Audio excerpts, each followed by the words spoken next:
Azubaka Studio vous salue, je m'appelle Eva. Bienvenue dans cette série de vidéos consacrée au storytelling. Nous nous adressons à vous, créateurs de contenu, entrepreneurs, entreprises. Vous qui avez besoin de communiquer efficacement. Vous qui avez besoin de vous démarquer de vos concurrents et de capter l'attention d'une audience que vous pouvez ensuite engager puis fidéliser. Et quoi de mieux que le storytelling pour communiquer et créer un contenu qui convertit? C'est ce que nous essayons d'explorer et de vous apporter comme valeur ajoutée dans cette série de vidéos sur les storytelling. Nous en sommes au chapitre 3, je vous conseille d'aller voir la vidéo chapitre 1 ainsi que le chapitre 2 dans notre playlist Storytelling. Dans les deux premiers chapitres, j'avais abordé la définition, les domaines d'application. Je vous avais parlé aussi d'un célèbre écrivain spécialiste du storytelling, Robert McKee. On avait également exploré l'importance du storytelling dans les formats vidéo longs et courts. Aujourd'hui, je vais vous parler d'un autre expert, américain lui aussi. C'est un expert en marketing à la base et qui a compris l'importance du storytelling. Nous allons explorer 7 de ces techniques, puis j'en rajouterai en bonus 3 autres. Je vais non seulement vous expliquer ces techniques, mais aussi leur application concrète au cinéma, à la publicité ou encore à la littérature. Enfin, pour vous aider à en savoir plus sur le storytelling, je vais vous donner toute une liste de livres de spécialistes et de théoriciens américains qui pourront vous aider à diversifier votre storytelling pour créer un contenu captivant. C'est parti!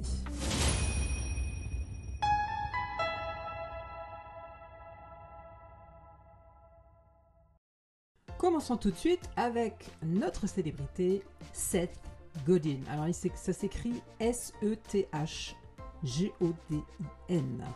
C'est un Américain né en 1960 dans l'État de New York où il a obtenu justement un MBA dans la fameuse Business School de l'Université de Stanford. Rien que ça.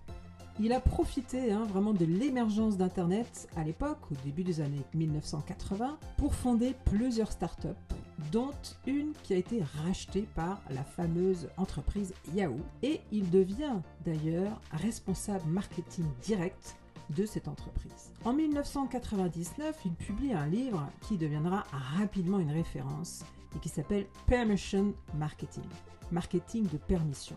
Cet ouvrage est important car il popularise le concept éponyme marketing par permission. Un mode d'approche de la communication publicitaire à contre-courant des pratiques de l'époque et qui renaît aujourd'hui sous une forme plus enrichie, mais nous y reviendrons dans une prochaine vidéo. Cette approche tout à fait novatrice à l'époque se base sur la demande de l'autorisation des prospects ciblés. Contrairement au marketing plus agressif, le marketing qu'on appelle par interruption ou marketing intrusif agressif, qui assomme les personnes au hasard continuellement avec des mails et des messages publicitaires insistants, qualifiés généralement de spam, et qui était encore très pratiqué il y a quelques années, même si aujourd'hui vous avez toujours des spams. Or, la finalité du marketing par permission est d'inciter le client à entrer puis à accepter des niveaux croissants de consentement vis-à-vis d'une marque ou d'un produit, et ce via un programme de marketing relationnel. Seth Godin est donc vraiment le père fondateur du marketing personnalisé qui fidélise en construisant une relation faite pour durer entre le client et l'entreprise. Ou aujourd'hui, on pourrait dire entre le client et votre marque personnelle, personal brand. Donc, c'est pour vous dire l'importance de Seth Godin dans l'histoire du marketing, mais aussi du storytelling, on va le voir. Au fur et à mesure de sa carrière, Seth va devenir un conférencier reconnu et continuer d'écrire en publiant 10 autres livres, dont justement le storytelling en marketing. Et il y a un titre qui est intéressant, tous les marketeurs sont des menteurs. Tant mieux, car les consommateurs adorent quand on leur raconte des histoires. Et ça, il faut absolument bien comprendre cette phrase. Ça veut dire qu'il y a un jeu réciproque entre les marketeurs, ou en tout cas les entreprises qui vendent, et les consommateurs, l'audience, les gens qui consomment, que ce soit des produits ou du contenu. Il y a un jeu subtil ici où on aime être stimulé par des histoires même si elles ne sont pas vraies. C'est un petit peu comme de dire « fais-moi rêver ». Donc, on accepte parce qu'on sait au fond de nous que potentiellement les publicités sont mensongères, mais on accepte ce jeu-là parce qu'on a envie de continuer à consommer. Il y a un livre très célèbre de Seth qui s'appelle La vache pourpre, The Purple Cow, que vous connaissez peut-être. Et en 2012, il a sorti son tout dernier manifeste, Stop Stealing Dreams ou Arrêtez de voler des rêves, qu'il met en ligne sur son blog. Ce manifeste est en téléchargement libre, donc profitez-en. On va parler maintenant de 7 techniques de Seth Godin, d'accord, qu'il a utilisées dans plusieurs de ses livres. Et je vous donnerai bien sûr la référence du livre à chaque fois. Alors, Monsieur Godin utilise des techniques de storytelling super efficaces dans son approche marketing et bien sûr son approche de communication en général. On va voir tout de suite quelques techniques principales avec des exemples et comment ils peuvent s'appliquer à l'écriture de scripts, de films, mais aussi de publicités. Retrouvez les liens vers toutes les publicités que je cite dans la description sous la vidéo. La technique numéro 1, la simplicité et des images mentales grâce à une visualisation métaphorique immédiate. Sa technique, c'est qu'il utilise un langage simple et des allégories pour expliquer des concepts complexes. Parce que d'avoir une image, de pouvoir visualiser un concept complexe, ça va le simplifier de fait. Il explique ça dans son livre Purple Cow, la vache pourpre. Il compare les entreprises remarquables à une vache violette dans un champ de vaches ordinaires. Et donc, c'est pour expliquer simplement que, en vous démarquant, vous pouvez mieux réussir. On peut l'appliquer maintenant au cinéma en utilisant par exemple des dialogues clairs et des métaphores visuelles pour expliquer des concepts complexes du scénario. Et ça, c'est très puissant puisque au cinéma, justement, tout est visuel ou presque. Dans le film que vous connaissez certainement, le film Inception, vous vous rappelez peut-être de l'architecte qui explique le concept du rêve et qu'il partage en pliant une ville sur elle-même.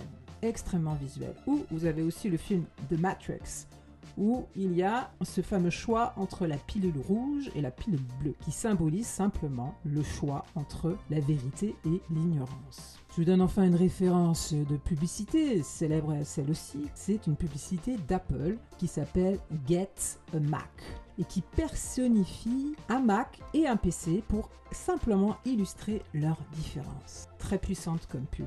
La technique numéro 2, l'accent sur l'émotion, extrêmement important. Godin explique qu'il se concentre sur les émotions que son message provoque plutôt que sur les faits bruts. Dans son livre Tribes, il parle de la passion et du sentiment d'appartenance plutôt que de simplement décrire des structures organisationnelles. Il explique en fait le phénomène des communautés. Si on l'applique au cinéma, on pourrait créer des personnages avec des arcs émotionnels très forts, emblématiques. Par exemple, dans le film animé de Pixar qui s'appelle Up, la séquence d'ouverture muette raconte toute une vie d'amour et de perte. Vous connaissez peut-être ce film d'animation. Application à une publicité avec Always et qui s'appelle Like a Girl, où on remet en question les stéréotypes de genre en montrant l'impact émotionnel sur les jeunes filles. Technique numéro 3, l'utilisation d'anecdotes personnelles. Godin explique qu'il partage souvent des histoires personnelles pour illustrer ses points. Par exemple, dans un de ses blogs, il raconte fréquemment des interactions avec des clients ou des expériences personnelles. Ainsi, il peut donc illustrer son propos en donnant un feedback, des études de cas concrets ou des témoignages. Ça, c'est très puissant. L'application au cinéma qu'on pourrait faire, c'est utiliser par exemple des flashbacks ou des histoires secondaires pour approfondir des personnages. Vous connaissez certainement ce film célèbre qui s'appelle Forrest Gump, que j'adore personnellement, et où les anecdotes personnelles du protagoniste de Forrest Gump donc structurent toute l'histoire. Vous vous rappelez certainement de la scène de la boîte au chocolat. Et enfin, la campagne de publicité qui a utilisé cette technique, c'est la marque Dove avec sa campagne Real Beauty, où ils utilisent des histoires personnelles de vraies femmes dans leur vraie vie pour promouvoir une image corporelle positive. Technique numéro 4, la création de tensions et de résolution. Alors ça, c'est vraiment la base d'une histoire, puisqu'il faut absolument créer des tensions, des obstacles, et les résoudre derrière. Ça va relancer à chaque fois l'attention, la curiosité du spectateur, qui aura envie de savoir comment ça va se passer. La technique qu'utilise Seth, c'est qu'il pose souvent un problème ou une question provocante avant d'offrir une solution. Ça, c'est vraiment classique en marketing. Par exemple, dans son livre Linchpin, il commence par décrire les défis du monde du travail moderne avant de proposer comment devenir indispensable. Super technique de vente. Une application concrète au cinéma, ce serait de créer des obstacles croissants pour le protagoniste avant la résolution finale. Un exemple concret, le film The Martian, le personnage principal fait face à des défis de plus en plus grands avant de pouvoir rentrer sur Terre. Application à la publicité, une marque américaine qui s'appelle Old Spice. Cette publicité s'appelle The Man You Could Be Smell Like. Déjà, c'est assez comique d'entrée. Ça crée justement une tension humoristique à travers des scènes absurdes qui se résolvent dans un slogan final. Très sympa cette pub, je vous invite à la regarder. Technique numéro 5. L'utilisation de la répétition. Outil très puissant, je vous en ai déjà parlé. Répéter, c'est la condition sine qua non pour apprendre. En répétant un message, eh bien, vous allez l'imprimer dans le subconscient, dans la mémoire des gens. Godin l'utilise justement pour répéter souvent des phrases clés, ainsi que des concepts pour les ancrer dans l'esprit du lecteur. Exemple, son concept dans Purple Cow qui est répété et réexpliqué de nombreuses façons dans son livre éponyme. Donc, cette histoire de vache violette au milieu d'un champ de vaches communes. Une application au cinéma possible, ce serait utiliser des phrases récurrentes ou des motifs visuels pour renforcer les thèmes du film. Notamment dans les films de héros, là, vous avez cette répétition sans cesse où il y a les gentils et les méchants, le super-héros et les super-vilains. Ou aussi les mêmes adversaires, c'est-à-dire qu'il y a toujours dans le domaine du bien, il y a les États-Unis, et dans le domaine du mal, alors il y a quelques années, c'était l'ex-URSS. Ensuite, ça a été tout ce qui est monde arabe, Afghanistan, Taliban et compagnie. Et aujourd'hui, peut-être qu'on va aller vers les Chinois, on ne sait pas trop. Mais ils répètent toujours la même structure. Dans le film Inception, encore une fois, la toupie qui tourne est un motif visuel récurrent qui symbolise justement la réalité, contrairement au rêve. Les personnages ne peuvent différencier le fait qu'ils soient dans un rêve ou dans la réalité que grâce à cette toupie. Un autre film très connu, The Shining, avec cette phrase « Red Room » qui est répétée encore et encore et qui crée une tension croissante, presque insupportable. Je vous invite maintenant à regarder une publicité australienne pour les métros et les trains de Melbourne. Cette publicité s'appelle « Dumb Ways to Die », donc les façons stupides de mourir, qui est comique aussi, qui utilise une chanson répétitive pour ancrer son message de sécurité. C'est-à-dire qu'il montre plusieurs façons de mourir avec toujours la même musique. Technique numéro 6, la narration non linéaire. Godin, il n'hésite pas à sauter d'une idée à une autre, en créant du coup des connexions totalement inattendues. Par exemple, dans ses posts de blog, il lit souvent des concepts apparemment sans rapport les uns avec les autres pour illustrer un point plus large. Application au cinéma possible, ce serait utiliser une structure narrative non linéaire pour créer de l'intérêt. C'est fait par exemple dans le film Pulp Fiction de Tarantino, où il utilise justement une narration non linéaire pour entrelacer plusieurs histoires. Si vous n'avez pas vu ce film, il faut absolument aller le voir parce que c'est un chef-d'œuvre qui entremêle plusieurs histoires. La narration n'est pas du tout linéaire. Au contraire, ça demande beaucoup de concentration pour bien pouvoir suivre. Vous connaissez peut-être le film qui s'appelle Memento. Là, c'est très difficile à suivre. Moi, j'ai dû le regarder plusieurs fois parce que l'histoire est racontée à l'envers, à rebours en fait, et qui reflète les conditions du protagoniste. Donc en fait, pour comprendre le début, il faut regarder jusqu'à la fin et faire le process inverse, remonter le temps. Une référence en publicité, ce serait une publicité néerlandaise de Philips qui s'appelle Carousel, où on voit une scène de crime figée dans le temps que la caméra explore de manière non linéaire. Une pure merveille cette pub, je vous invite aussi à la regarder. Technique numéro 7, il s'agit de l'appel à l'action, le CTA, Call to Action. Donc ça c'est primordial en marketing puisqu'il s'agit d'amener votre spectateur, votre prospect à passer à l'action, comme par exemple s'abonner, s'inscrire à un newsletter ou simplement acheter quelque chose, donc passer à l'achat. Comment fait Seth Godin? Il termine souvent ses histoires par un appel à l'action très clair. À la fin de, par exemple, du livre Tribes, il encourage le lecteur à devenir un leader et à former sa propre tribu. Parce que, encore une fois, il a développé vraiment le concept de communauté. Une petite note ici, c'est qu'il est puissant aussi de mettre le CTA, donc l'appel à l'action, au milieu de votre contenu, surtout lorsqu'il s'agit d'une vidéo longue. Mais même dans les vidéos courtes, il a été clairement établi que de mettre le CTA au milieu est plus efficace que de le mettre au début ou à la fin.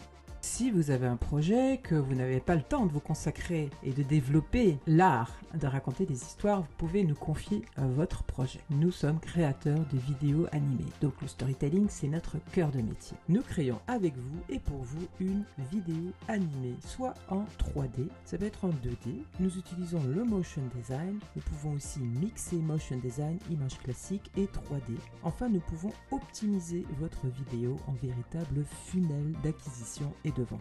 Pour en savoir plus, rendez-vous sur notre site azubakastudio.digital. Une application au cinéma, ce serait de laisser le public avec une réflexion ou une émotion forte à la fin du film.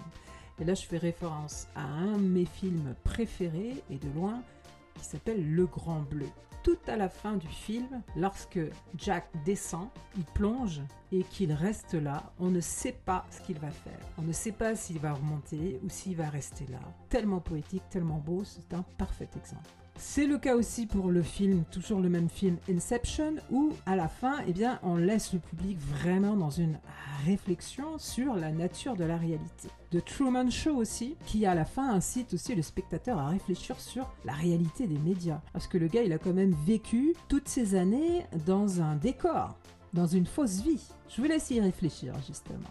Mais je terminerai avec une pub de la marque très connue, Coca-Cola, qui s'appelle Share a Coke, qui encourage directement les consommateurs à partager les bouteilles, parce qu'elles sont trop belles, elles sont personnalisées, ce qui incite donc à consommer plus de Coca-Cola. Bon, vous avez vu ces techniques, il y en a qui sont très connues, qui sont très développées aujourd'hui, et c'est pourquoi je vais vous en donner 3 autres en plus, qui sont communs mais qui sont moins reconnus, parce que justement elles n'ont pas été mises en avant par des célébrités comme Seth Godin. La première technique supplémentaire s'appelle l'utilisation de contrastes. Par exemple, dans le film Parasite, il y a un contraste entre les familles riches et les familles pauvres pour illustrer les inégalités sociales. Je vous montre ça tout de suite aussi dans une publicité de Volkswagen pour leur campagne Think Small, où justement ils mettent en contraste leurs petites voitures Beetle avec des grosses voitures américaines de l'époque. Donc ça, on voit vraiment bien l'effet de contraste. Technique numéro 2, la création d'un monde unique. Et là, je vous donne évidemment la référence du film Avatar, film d'animation magnifique, où justement, ils ont créé un monde alien détaillé pour explorer les thèmes terrestres, comme préserver la nature, ou au contraire tout raser pour exploiter, la colonisation, comment des millions de gens ont été tués, et c'est dans l'histoire de l'humanité. Voilà. Et puis une dimension plus fantastique, où ils revêtent l'identité d'un avatar à travers une dimension numérique, digitale, très futuriste. Il y a aussi cette publicité d'une autre marque de voiture, la Volvo Trucks, qui s'appelle The Epic Splits et qui crée un monde surréaliste pour démontrer la précision de direction des camions. Et enfin, on va terminer sur une technique connue que je vous conseille. Il s'agit d'utiliser de l'humour, tout simplement. Parce que faire rire les gens, c'est une émotion que nous aimons beaucoup, étant donné qu'elle nous fait produire de la dopamine. Et ça, on adore, le cerveau adore, le cœur adore. Référence à un film que j'adore, The Big Lebowski, où il utilise l'humour absurde pour explorer des thèmes beaucoup plus profonds. Et une petite référence à une publicité encore de voiture de Volkswagen qui s'appelle The Force, où ils utilisent l'humour en montrant un enfant déguisé en Dark Vador essayant d'utiliser la force. Je ne sais pas si vous vous rappelez de cette pub, moi j'étais beaucoup plus jeune. Donc tous ces exemples montrent comment les techniques de storytelling peuvent être appliquées de différentes manières créatives dans différents médias pour captiver le public et transmettre des messages mémorables. Parce que vous touchez l'émotion, vous travaillez sur les mémoires, étant donné que vous abordez des sujets qui parlent aux gens, que ce soit des sujets qui leur parlent culturellement ou en termes de passion, ce qui les passionne. Voilà, donc déjà vous avez un bon petit paquet là avec ces techniques que vous pouvez donc utiliser pour varier un petit peu votre contenu, être plus créatif. Beaucoup de créateurs de contenu conseillent d'utiliser ce que font déjà les autres, un peu comme un levier, de copier, de refaire à sa sauce, etc. Moi, je vous propose d'être créatif, de devenir vous-même quelqu'un qui invente quelque chose de nouveau, que les autres copieront peut-être, mais au moins c'est vous qui aurez été le précurseur grâce à toutes ces techniques. Et pour vous aider, quelques livres à lire si ça vous intéresse. En tout cas, voici les références. Vous pourrez retrouver la liste de tous les titres des livres cités dans la description sous la vidéo. Voici donc quelques auteurs avec le titre de leurs livres qui sont, disons, les plus influents américains. Il y a d'abord Joseph Campbell avec Le héros aux 1000 visages. Cette technique, c'est le voyage du héros ou le monomythe. Une histoire narrative en 17 étapes, divisée en 3 actes, le départ, l'initiation et le retour.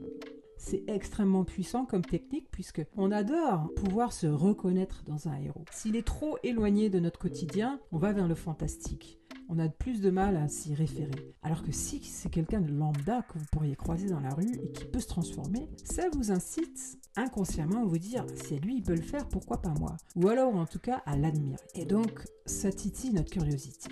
Évidemment, on va faire référence à l'Odyssée d'Homère avec Ulysse, qui justement suit des étapes du voyage en partant de Troie et son retour ensuite à Ithaque. Ou encore Les Trois Mousquetaires de Alexandre Dumas, qui est très très connu aussi, qui suit aussi la structure du voyage du héros à travers les aventures de D'Artagnan. Encore une autre référence avec un livre très très connu, les histoires de Harry Potter évidemment, avec là aussi la structure du voyage du héros. Ensuite, je ne pouvais pas passer à côté de Robert McKee avec son livre Story, Substance, Structure, Style and the Principle of Screenwriting. L'importance du conflit et des choix difficiles. Donc lui, il explique que le conflit est moteur de l'histoire, on en a parlé, et les choix difficiles révèlent le vrai caractère des personnages. C'est vrai, dans l'adversité, on comprend qui est vraiment capable de quoi. Comme je disais tout à l'heure, une personne lambda peut soit se transformer en héros, ou soit complètement s'effondrer.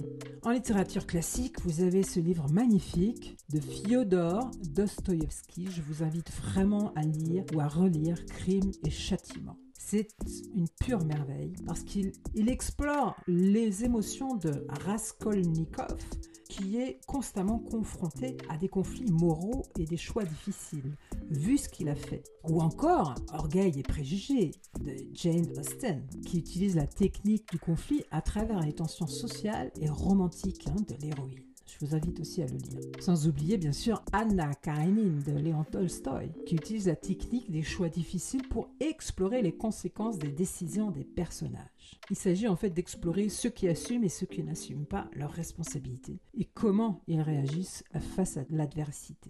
On va maintenant passer au troisième livre de Nancy Duarte qui s'appelle Resonate. Et sa technique c'est structure en forme de vague. Il s'agit en fait de vagues, d'un cycle entre ce qui est et ce qui pourrait être. C'est l'alternance vraiment de ce qui est la situation actuelle et ce qui pourrait être la situation idéale, en tout cas dans le futur, celle qu'on espère.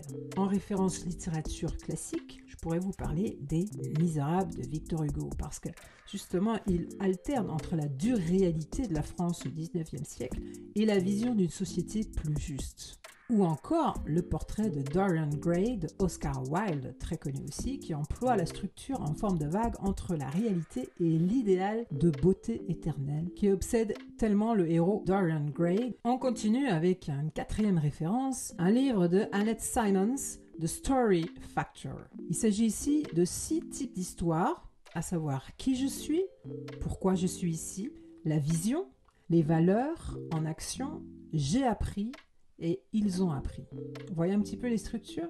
je répète, qui je suis, pourquoi je suis ici, la vision, donc en fait mon objectif, ce que j'ai envie de faire, les valeurs qui sont les miennes et que je mets en action, ce que j'ai appris et ce que les autres ont appris. Vous pouvez trouver ces références, cette structure dans un livre célèbre qui s'appelle David Copperfield de Charles Dickens, que je vous invite à lire ou à relire. Il utilise plusieurs de ces types d'histoires pour développer le personnage de David et son entourage. Une autre référence littéraire, ce serait le livre d'Emily Brontë, Les Hauts de Hurlevent, qui mélange plusieurs types en fait d'histoires pour développer la complexité des relations entre les personnages dans ce village là-bas en Irlande. Livre de référence numéro 5, The 7 Basic Plots de Christopher Booker. En fait, c'est les 7 intrigues de base. Tous les récits se réduisent à 7 intrigues de base. 7, pas plus, pas moins. Il s'agit de vaincre le monstre, de la pauvreté à la richesse, la quête, le voyage et le retour, la comédie, la tragédie ou la renaissance. Donc vous pouvez baser tous vos contenus sur une de ces intrigues. Tout ça peut se passer dans la vie d'un humain. Et tout ça peut nous intéresser vos spectateurs. Dans la littérature classique, vous avez la référence à Don Quichotte de Miguel Cervantes, qui mélange plusieurs intrigues de base, notamment la quête, le voyage et le retour. Ou encore, autre grande référence, c'est Moby Dick d'Herman Melville, qui illustre l'intrigue Vaincre le monstre, avec la quête obsessionnelle du capitaine Ahab, c'est-à-dire tuer le monstre. Et un autre livre qui a aussi été adapté au cinéma, qui s'appelle The Hunger Games, qui est superbe, je trouve, qui mélange justement plusieurs intrigues de base, comme notamment la quête ou de la pauvreté à la richesse. Livre numéro 6, très intéressant, qui s'appelle Building a Story Brand, c'est-à-dire comment construire votre histoire de marque. C'est un livre de Donald Miller qui appelle son cadre SB7, c'est-à-dire que vous avez 7 éléments, le héros, un problème, un guide, un plan, un appel à l'action, un échec et un succès. En littérature classique, on pourrait trouver le conte de Monte Cristo d'Alexandre Dumas, où le protagoniste Edmond Dantes suit ce schéma narratif avec l'abbé Faria comme guide. Un dernier livre qui s'appelle Made to Stick de Chip et Dan Heath, qui explique la technique avec le cycle Success, qui fait référence à Simple, Unexpected, Concrete, Credible, Emotional Stories. Traduction, histoire simple, inattendue, concrète, crédible, émotionnelle. En littérature classique, je pourrais vous donner les fameuses fables de Jean de La Fontaine en référence, qui utilisent des histoires simples, concrètes et émotionnelles pour transmettre des leçons, les fameuses morales.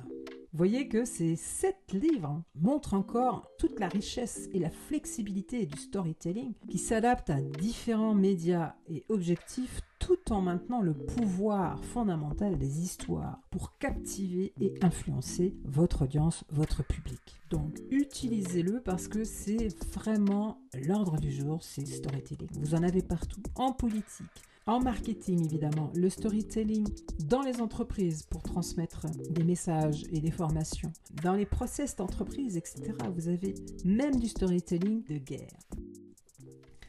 Voilà, nous avons exploré beaucoup de techniques dans cette vidéo.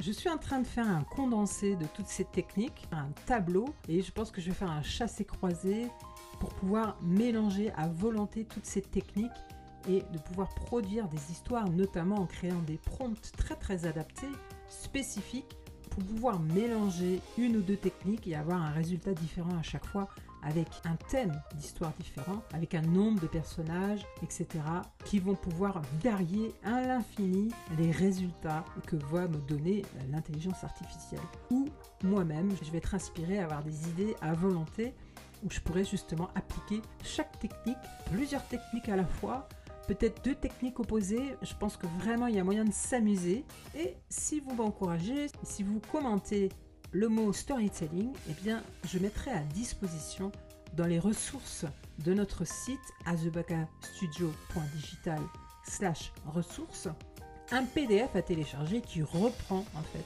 toutes ces techniques et leur application. Voilà, c'était une vidéo dense, très riche, beaucoup d'informations. Je vous invite à la regarder plusieurs fois peut-être. Et je suis en train de réfléchir à faire une vidéo qui va pouvoir explorer chaque technique plus profondément avec des applications en direct où on crée des histoires ou en tout cas les appliquer à des futurs contes, à des futures histoires pour lesquelles nous créerons des animations en 3D ou en mixed motion design. Ça nous paraissait une bonne idée, je ne sais pas ce que vous en pensez. Dans la prochaine vidéo, nous explorerons encore une autre dimension du storytelling, plus axée marketing, vente. D'ici là, je vous dis Azubakaman vôtre, prenez soin de vous, à ciao.